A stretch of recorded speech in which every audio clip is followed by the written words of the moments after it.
أعوذ بالله من الشيطان الرجيم. إن أصحاب الجنة اليوم في شغل فاكهون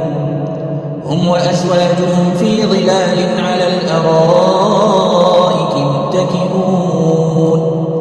لهم فيها فاكهة ولهم ما يدعون سلام قولا من رب رحيم وامتازوا اليوم أيها المجرمون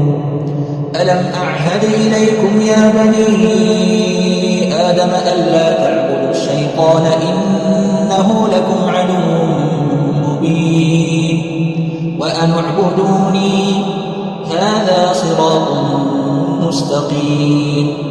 ولقد أضل منكم جبلا كثيرا أفلم تكونوا تعقلون هذه جهنم التي كنتم توعدون اصلوها اليوم بما كنتم تكفرون اليوم نختم على أفواههم وتكلمنا أيديهم وتشهد أرجلهم بما كانوا يكسبون ولو نشاء لطمسنا على أعينهم فاستبقوا الصراط فأنى يبصرون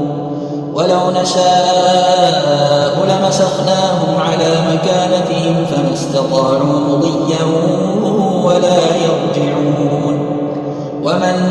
نعمره ننكسه في الخلق أفلا يعقلون ومن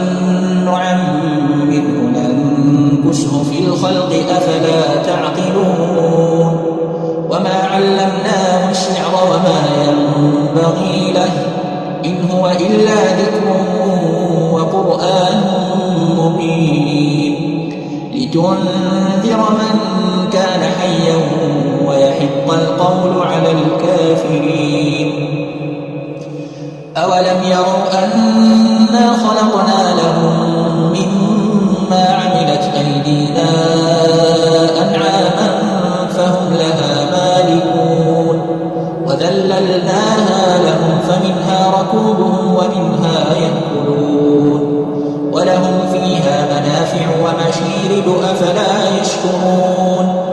ولهم فيها منافع ومشارب أفلا يشكرون واتخذوا من دون الله آلهة لعلهم ينصرون لا يستطيعون نصرهم وهم لهم جند محضرون فلا يحزنك قولهم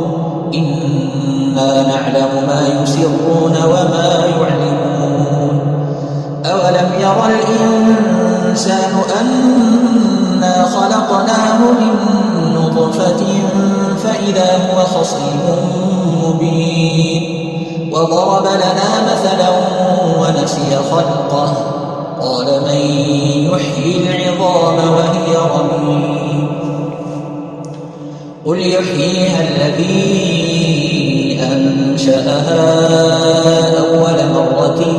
وهو بكل خلق عليم الذي جعل لكم من الشجر الأخضر نارا فإذا أنتم منه توقدون أوليس الذي خلق السماوات والأرض بقادر على أن يخلق مثلهم بلى وهو الخلاق العليم إنما أمره إذا أراد شيئا أن يقول له كن فيكون إنما أمره إذا أراد شيئا أن يقول له كن فيكون فسبحان الذي بيده ملكوت كل شيء